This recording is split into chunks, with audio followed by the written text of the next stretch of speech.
And now, let's join ace broadcaster MAMODE AKUGHA as he takes us inside the Niger Delta. Hello out there and welcome. It's Inside the Niger Delta, the authentic voice of Nigeria's oil-rich region. I'm your regular host, MAMODE AKUGHA. Delta State Governor Right Honorable Sheriff Oborevwori says the infrastructure projects already ongoing in the Big Heart State is just a tip of the iceberg as compared to what his administration has in store for the people. Governor Oborevwori made a revelation last week while presenting the state's 2026 proposed appropriation bill of 1.664 trillion naira to the State House of Assembly. The budget estimates, which is the highest so far in the history of the state, is to consolidate on the infrastructure renewal drive of the administration. Accompanied by his deputy, Monday Onyeme, and several members of the Delta State Executive Council, Governor Sheriff Oborevwori presented an estimate of 1.664 trillion naira for the 2026 fiscal year. This budget has been enriched with inputs from relevant stakeholders are intended to basically strengthen our achievements in the areas of creating conducive environment for local and foreign investors, providing opportunities for human capital development.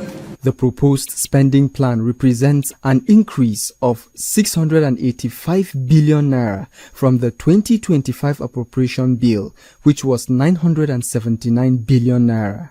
The proposal is not only the highest since Governor Oborevwori took the saddle in the Big Heart State, but also the largest in the history of Delta since its creation in 1991.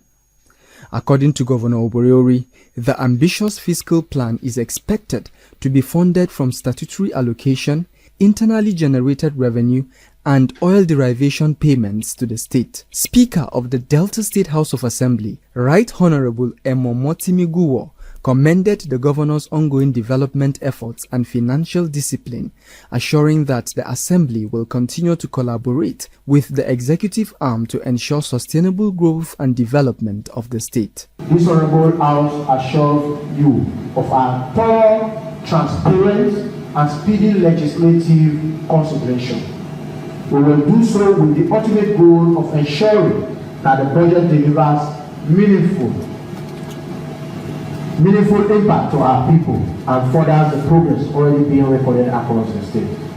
From the breakdown, road infrastructure got the highest allocation with 450 billion naira, followed by education with 105.086 billion naira, while healthcare received 50.067 billion naira. Reacting to the budget estimate, some residents who spoke to Inside the Niger Delta say the numbers point to a bright future for the people, especially when placed alongside the transformative projects the governor is already delivering across the state. The budget presented has signaled to all debtors that His Excellency Right Honorable Sheriff Oborevwori is here to develop the state.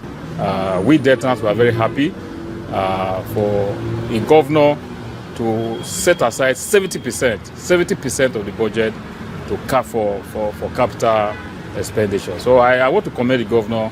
I want to commend him for this. He has done very well. Inside the Niger Delta. Political leaders and other key stakeholders in Bayelsa State have described Governor Doyediri as a visionary leader whose landmark initiatives are repositioning the state for long-term socioeconomic transformation. They made this known last week during the official unveiling of a state-owned commercial aircraft in Yenagoa, the state capital. The wait for Bayelsa Airline, which had been in the pipeline for some years, is now over as residents across the state last week convened at the Bayelsa State International Airport located at Wilberforce Island to receive the governor and his entourage as he flew in from Abuja on the inaugural flight of the Bayelsa Airline. At the sight of the new aircraft, bearing the insignia of the state government, the waiting crowd went into a wild frenzy in celebration of a fulfilled dream. Political leaders at the venue, including the Minister of State for Petroleum Oil, Henneken Lokpowiri, and the Managing Director of the Niger Delta Development Commission (NDDC), Dr. Samuel Ogbuku, and several others lauded the Bayelsa Airline initiative. It is difficult for us to move from Port Harcourt to Calabar, especially if you need to go and come back, because for me, I do a lot of road trips because I cover 9 states in the region. But with this alone, NDDC is going to be one of the biggest beneficiaries, and we're going to discuss partnership with the airline to see how it is going to help the people of the Niger Delta. So I'm happy that today we have a Bayelsa airline that doesn't exist in papers alone, but physically, here to service not just Bayelsa State, but the entire region. For me, as minister, in charge of oil, what I would do is to use my office to partner with Bayelsa, airline. So the only way we can sustain, this airline is for Your Excellency to make it compulsory for every Bayelsa state government official to use Bayelsa airline. And you must pay for it. Other stakeholders who commended the governor say it will not only improve ease of travel and investment opportunities in the state, but would also create jobs for Bayelsa's teeming young population. This is a dream come true. Prosperity means economy, business. And anything that will facilitate business in this state should be supported by everyone, no matter the color or whatever it is. For Bayelsa's Elders Council, we support this project. For his part, Governor Doyediri revealed that the newly acquired ATR 72x600 is one of 2 aircraft the state acquired for commercial operations. He revealed that the aircraft will be operated in the meantime by Pioneer Airlines. The miracle governor went on to thank Bayelsans for their unwavering support, promising that he would continue to pursue projects and programs that would enhance the state development and the collective well-being of its peoples. This achievement marks the beginning of a new era of connectivity of Bayelsa, and these aircrafts mark a decisive step in strengthening our state's aviation capacity and expanding the economic horizon of Bayelsa. The achievement, therefore, is not an achievement of Governor Doyediri. It is a collective achievement by the government and you, the good people of Bayelsa State. For the citizens of the state, they are hopeful that this venture will draw lessons from several failed experiences of similar state-owned aviation ventures that, though conceived in good faith, ended up in a quagmire of scandals and controversies. Inside the Niger Delta. Residents of Oruko, Eyobiasang, and Udesi communities in Umbo local government area of Akwa Ibom State have expressed gratitude to the Niger Delta Development Commission (NDDC) for the ongoing road and bridge construction projects in their area. They noted that the projects will not only link several communities within Umbo local government area, but also connect neighboring states, thereby opening up the area to more socio-economic activities. The residents made this known while speaking to our correspondent during a visit to the project sites in Oruko, Eyobiasang, and Udesi communities. Under the current leadership of the Niger Delta Development Commission led by Chairman Barrister Chieduebie and Managing Director Dr. Samuel Ogbuku, many communities across the region have continued to receive accelerated attention, especially in infrastructure and socio-economic development. While some projects have been completed, several others are at various stages across different states in the Niger Delta. In Akwa Ibom State, the Commission is currently constructing a 5-kilometer Oruko-Eyobiasang Beach Road and Udesi Bridge in Mbo local government area. The projects aim to connect multiple communities and link the area to neighboring River State. Speaking with our correspondent, The community liaison officer for Udesi, Mr. Emmanuel Okon, thanked the commission for responding to the long-standing appeals of the community. He added that the bridge, when completed, will certainly improve connectivity and boost commercial activities in the area. Very long time expecting this opportunity to come. It was as if life was taken out of us. We were stuck with nothing to help. Until today, the bridge comes with the road. Thank you to NDDC. Also speaking, a community leader from Oruko Eyobiasang, Chief Robinson Edumo, thanked the NDDC for the ongoing road project in their community. He said residents are optimistic that the road will attract development and improve livelihoods once again. Honestly speaking, our communities are so happy about the project today because the project have been long overdue. Another major project currently undertaken by the Commission is the construction of the permanent NDDC state office in Akwa Ibom, which is now at about 60% completion. The director of the NDDC state office, Engineer Evong Modok Evong, commended the Commission's leadership for its pragmatic approach, which he said is driving rapid development across the Niger Delta. This infrastructure you have seen on ground are evidence of the new NDDC, of moving from T to T, from T transaction to T transformation.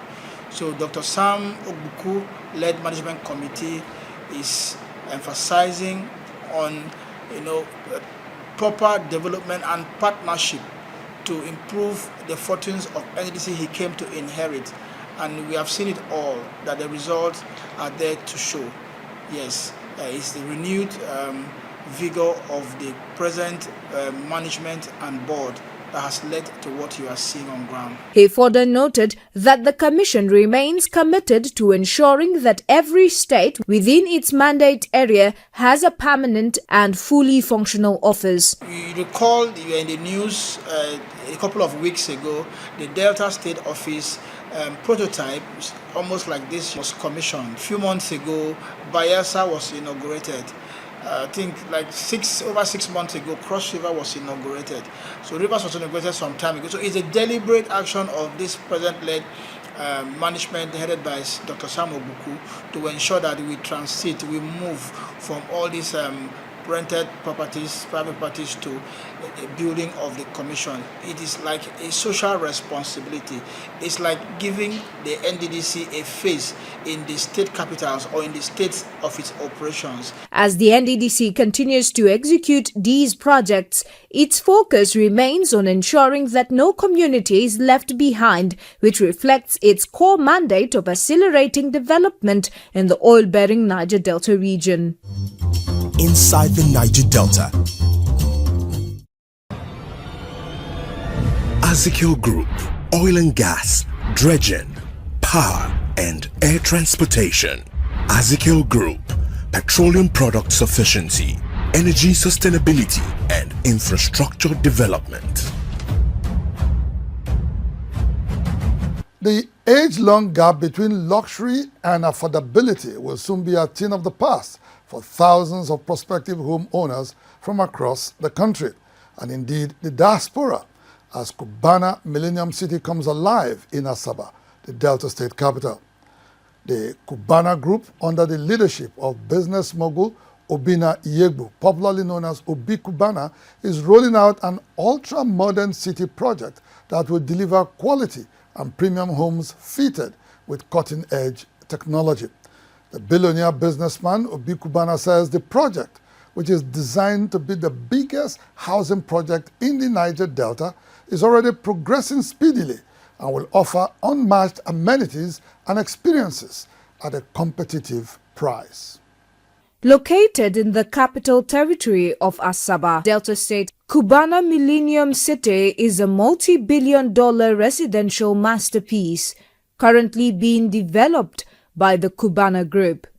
The project, which covers over 66 hectares of land, will feature 4 high-rise residential towers, each comprising 40 luxury apartments, alongside 5-bedroom detached duplexes, 4-bedroom semi-detached duplexes, and other premium housing options.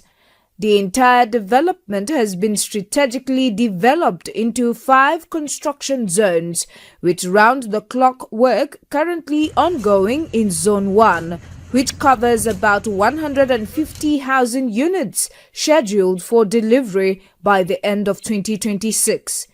According to the chairman of Cubana Group, Obinna Iyegbu, popularly known as Obi Cubana, the Cubana Millennium City project is conceived to offer subscribers a perfect blend of comfort, security, and convenience. We expect between 3,000 to 5,000 people to live in this city. We just want to bring civilization, want to bring modernity, want to bring all those things we fly abroad to go and enjoy, to show it's possible down here. Let's see a city that's ready to develop, that's ready to welcome indigenous and non-indigenous to bring development to the state. So that's why I say, no, this has to come home. Where you are welcome is your home. This all-encompassing project includes an independent power supply for 24 hours electricity, a direct-to-home gas supply via a safe underground pipeline system, and other smart home technologies that will ensure round-the-clock surveillance and security.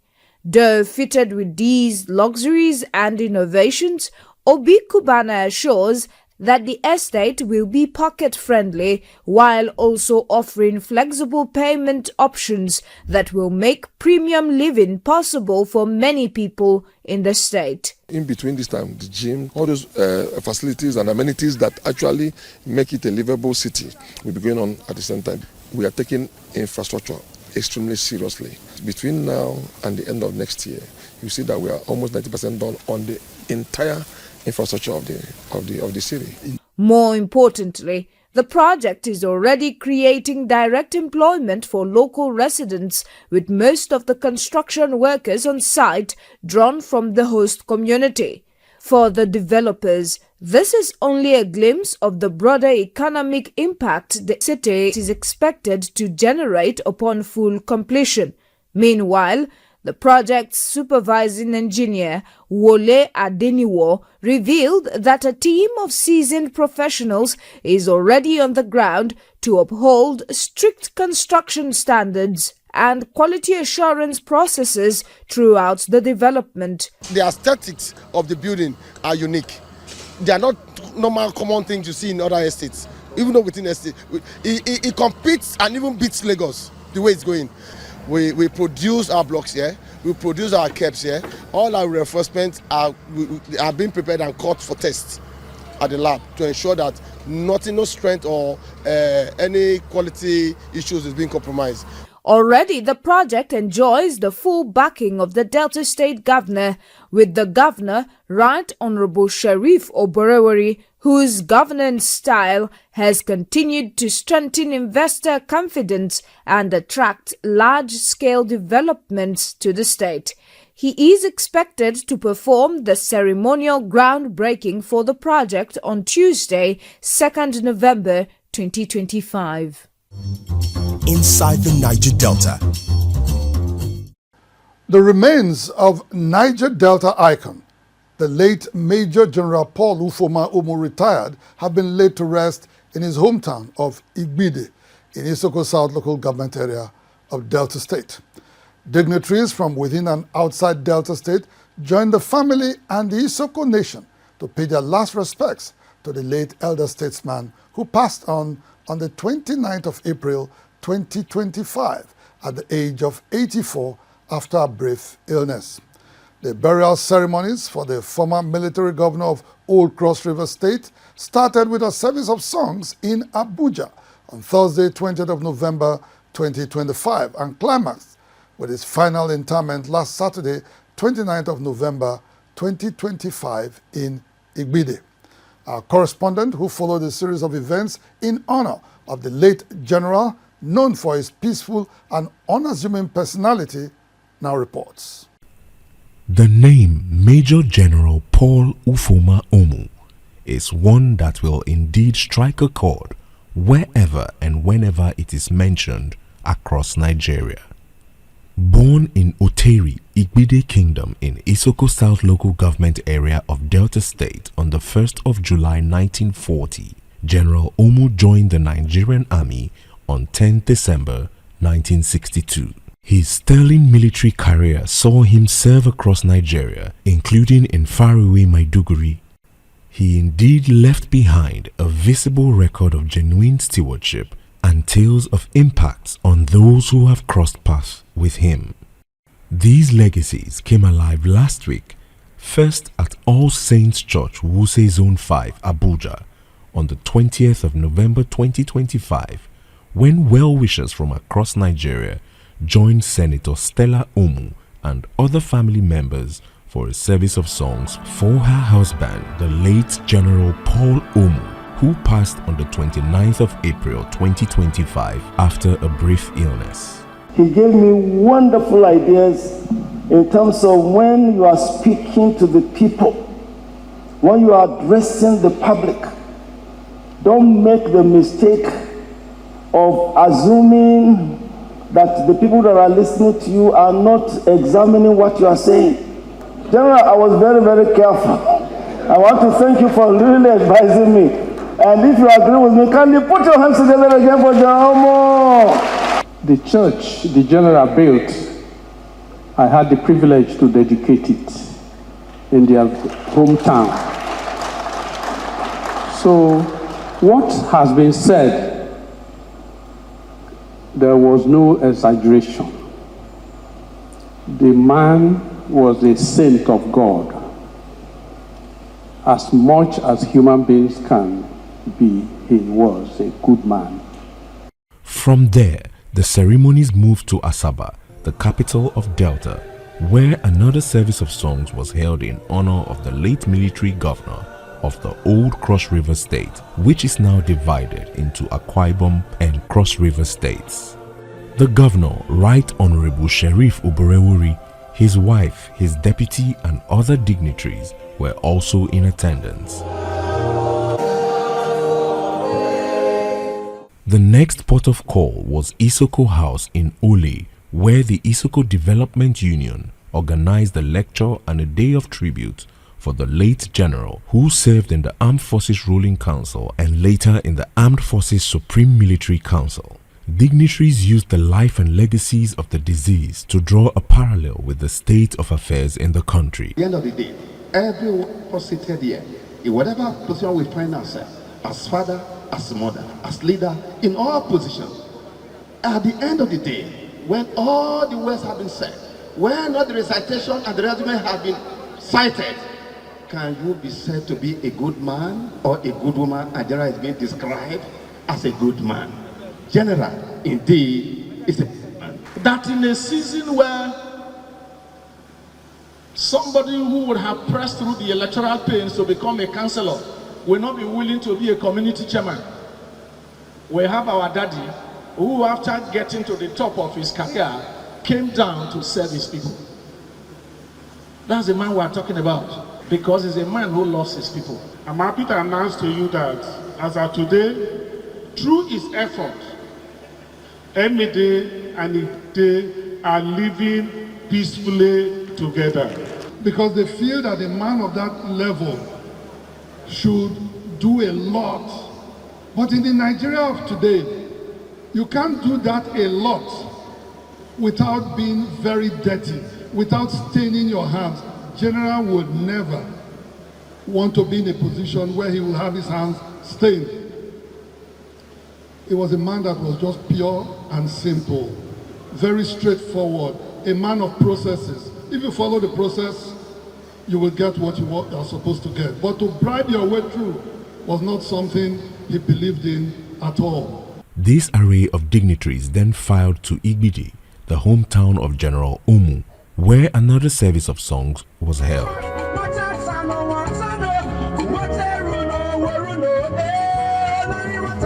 Saturday 29th, 2025 came, and Igbidi was bustling with life as well-wishers, including military officers, gathered for the final rites and farewell to the phenomenal General Omu, which started with a church service. The governor of Delta State, Sheriff Oborewori, former governors Chief James Onanife Ibori, Dr. Ifeanyi Okowa, and other top government functionaries joined in to pay their last respects before the remains of General Umu were laid to rest. Some people supported General Paul.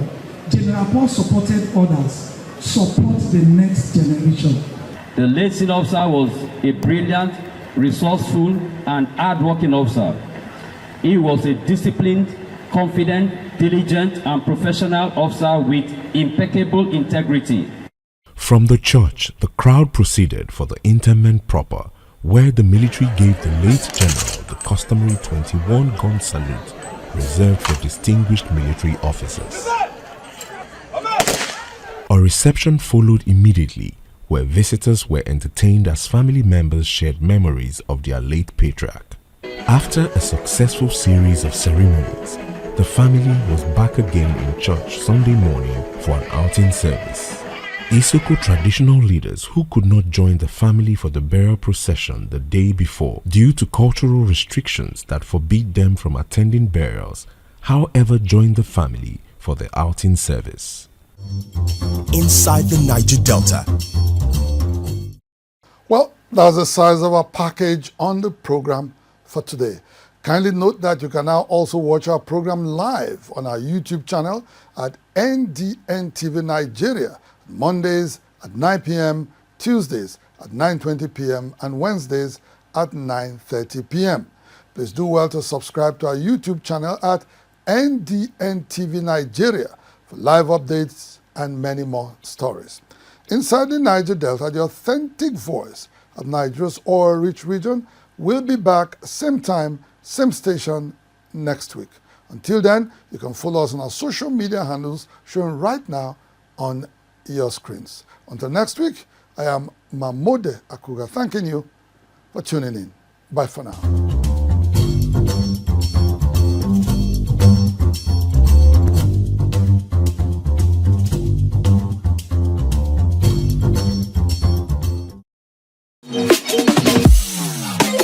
Remember to subscribe to our YouTube channel at NDN-TV Nigeria.